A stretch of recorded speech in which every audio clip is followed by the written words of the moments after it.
सबको नमस्ते। शरीर हमारे जीवन का बहुत बड़ा साधन है। बिना शरीर के हम जीवन जीने की कल्पना नहीं कर सकते। और शरीर कैसा होना चाहिए? शरीर स्वस्थ होना चाहिए। सब यही चाहते हैं कि मेरा शरीर स्वस्थ हो, क्योंकि शरीर स्वस्थ नहीं होगा तो मन भी दुखी रहता है, और मन दुखी है तो हम भी खुश नहीं रह सकते। दोनों का आपस में बहुत गहरा संबंध है। चेतन शक्ति के बिना शरीर भी नहीं चल सकता, और शरीर के बिना वो चेतन शक्ति भी नहीं चल सकती, जिसको हम आत्मा कहते हैं। ये दोनों एक दूसरे के पूरक हैं, एक दूसरे के साथ मिल कर के चलते हैं, और इतने ज़्यादा एक दूसरे से मिले हुए हैं कि हम स्वयं को और शरीर को अलग अलग नहीं कर पाते। लेकिन फिर भी जब गहराई से देखते हैं, सोचते हैं, विचार करते हैं, तो हम अपने आप को अलग महसूस करते हैं और शरीर को अलग महसूस करते हैं। क्योंकि जब तक ये भिन्नता हमारे अंदर दिखाई नहीं देगी, तब तक हम शरीर के उस स्वस्थ होने को अच्छे से नहीं समझ सकते। अब उदाहरण के रूप में देखिए कि हम अपने शरीर को देखते हैं। अब शरीर में वैसे तो हम ये कहेंगे कि ये मैं हूँ, मेरा अपना एक रूप है, मेरा अपना एक नाम है, एक शक्ल है, एक नाम है, कि मेरी ये शक्ल है और मेरा ये नाम है। लेकिन जब पूरे शरीर की जब हम जांच करते हैं और किसी से जब हम बताते हैं अपने बारे में, तो क्या कहेंगे कि सिर से लेके और पैर तक जितने भी शरीर के अंग हैं, किसी भी अंग को लेकर के हम ये कभी भी संबोधित नहीं करते कि मैं बाल हूँ, मैं सिर हूँ, मैं हाथ हूँ, मैं पैर हूँ, मैं पेट हूँ। ये नहीं कहेंगे, ये कहेंगे कि ये मेरे हैं। यानी शरीर के जितने भी अंग हैं वो कहेंगे कि ये मेरे हैं, यानी मैं अलग हूँ और ये शरीर जो है वो अलग है। अब शरीर को हम स्वस्थ रखें। अब शरीर के स्वास्थ्य का जो एक आधार बनता है वो हमारे से कैसे जुड़ा हुआ है।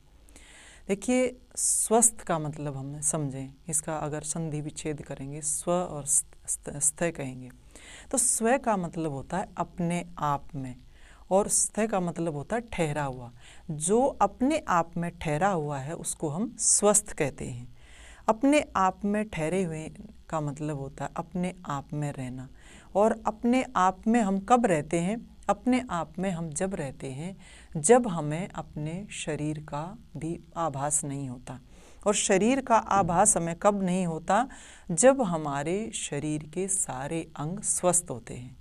अब देखिए, शरीर में के जितने भी अंग हैं, मान लीजिए हमारी आँखें हैं, नाक है, कान है, हमारा पूरा चेहरा, हमारा पेट, जितने भी ये अंग हैं, अगर इनमें कोई भी रोग नहीं है तो हमें पता ही नहीं चलता कि हमारा शरीर भी है और हम अपने आप में रहते हैं। लेकिन जब शरीर के किसी भी अंग में जब कोई तकलीफ़ होती है, कोई रोग लग जाता है, तो सारा ध्यान हमारा उसी पर टिका होता है।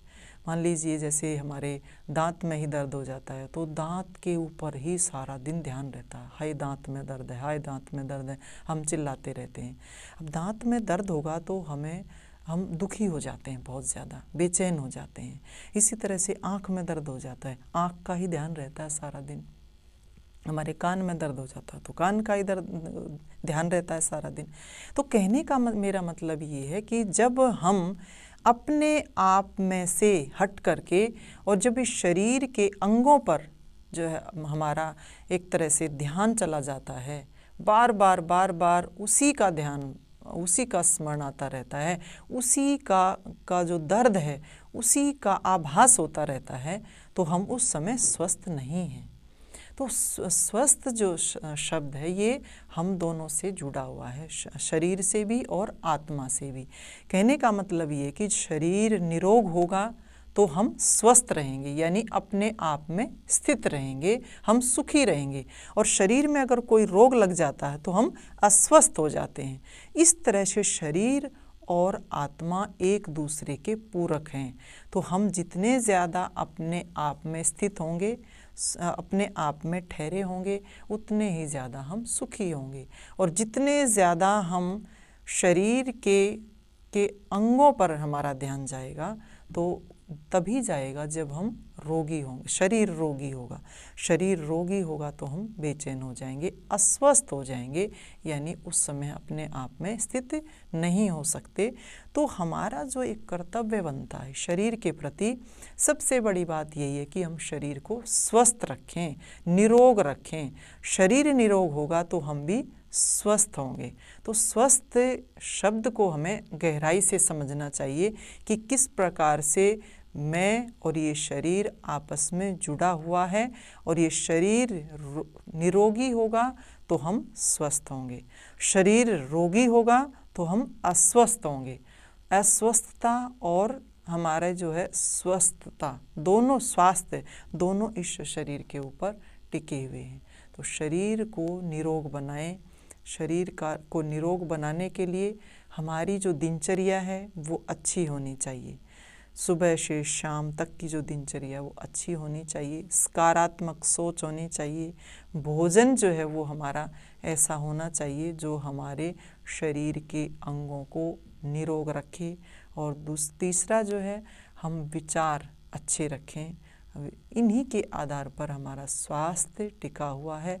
शरीर स्वस्थ होगा यानी निरोग होगा तो हम भी स्वस्थ होंगे, यानी हम अपने आप में स्थित होंगे, हम अपने आप में सुखी होंगे, तभी जीवन की गाड़ी चल सकती है। इसलिए शरीर और आत्मा दोनों एक दूसरे के पूरक हैं। स्वस्थ शब्द को समझते हुए ये दोनों के ऊपर जो है निर्भर करता है, शरीर के ऊपर भी और स्वयं के ऊपर भी। स्वयं में स्थित जब हम रहेंगे सुखी तभी हो पाएंगे, और शरीर रोगी हो जाएगा तो हम अस्वस्थ हो जाएंगे। इस बात को हमें अच्छे से जान लेना चाहिए कि हमें शरीर को निरोग रखना है अपने स्वास्थ्य के लिए, और स्वास्थ्य ही हमारे जीवन का आधार बनता है। जितना अच्छा हमारा स्वास्थ्य होगा उतना ही ज़्यादा हमारा जीवन उन्नति की तरफ आगे बढ़ेगा, क्रियाशीलता बढ़ेगी, प्रगतिशीलता बढ़ेगी। इस बात को हमें सोच करके चलना चाहिए। आप सबका धन्यवाद, सबको नमस्ते। साथियों, इस वीडियो को ज़्यादा से ज़्यादा लाइक करें, कमेंट करें, शेयर करें और चैनल को सब्सक्राइब करना ना भूलें। आप अंग्रेजी दवाओं से परेशान हैं या फिर रोगों से परेशान होकर संसार से उठ जाना चाहते हैं? उठ जाने से पहले नाड़ी वैद्य क्या क्लब पर आइए और अपने सभी रोगों का आयुर्वेद में सही समाधान पाइए।